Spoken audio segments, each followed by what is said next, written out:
How can I help? The girl at the hot drinks counter could not have sounded more disinterested if she tried. A regular coffee, milk, Janine said.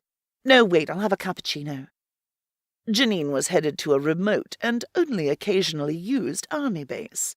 Who knew how long it would take to see some semblance of civilization? She might as well treat herself now. The girl waited for a couple of seconds with a blank look on her face, as though she was expecting Janine to change her mind again, then pressed a few buttons on the till. That'll be $4.25. She tapped her fingers impatiently on the counter as Janine retrieved a £5 note from her wallet and handed it to her. With these prices, it was no wonder that nobody ever came to these places unless they had no other choice. The girl quickly counted out the change and hurriedly deposited it in Janine's outstretched hand, causing one of the coins to fall onto the ground.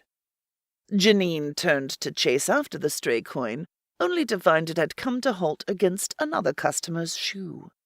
A very large black boot, belonging, in fact, as she figured out upon looking up, to a very tall, incredibly broad and muscular man, who looked down at her with surprisingly warm brown eyes. "You dropped something," he remarked. "Thanks, yeah, I'd noticed," Janine thought. Despite the obviousness of his comment, the bass in his voice still managed to send shivers down her spine. Janine averted her gaze as he bent down and picked up the coin, holding it up in her direction. "Thanks," she stammered. Janine took a deep breath, straightened her back, and forced herself to make eye contact again. "Thank you," she repeated herself, this time in a firmer voice.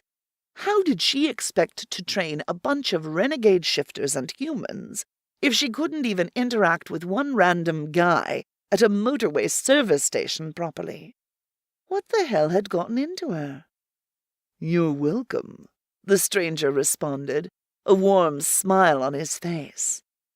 She returned his smile briefly. "Your coffee," the irritating girl called out from behind the counter, prompting Janine to turn her back to the ridiculously handsome stranger. In a strange way, it was a relief not to be faced with him any more, even if it was just for a second. She nodded curtly at the girl as she took the takeaway cup and a napkin from the tray on the counter, leaving the sachets of sugar behind.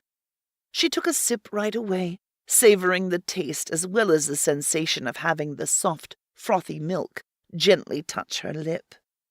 She was stalling, obviously, but when she turned around to leave, she found that the man hadn't moved at all, and their eyes met again. Had he been looking at her the whole time? She nodded at him and made it a point to check her watch on her way past, but his gaze never wavered, and she could feel his eyes on her even as she walked away. Rather than taking a seat inside the building to leisurely enjoy her coffee, she walked back to her car. Ridiculous. Her career in the army had meant that she had been around plenty of men at the peak of physical fitness before. None had ever affected her so. In fact, she'd found that most guys who hit the gym as much as this guy must have had nothing much going on upstairs. Something in this man's eyes had suggested otherwise. In an exchange that had lasted only a couple of words, she thought she'd seen some hidden depths that suggested he was different somehow. That didn't make any sense, did it?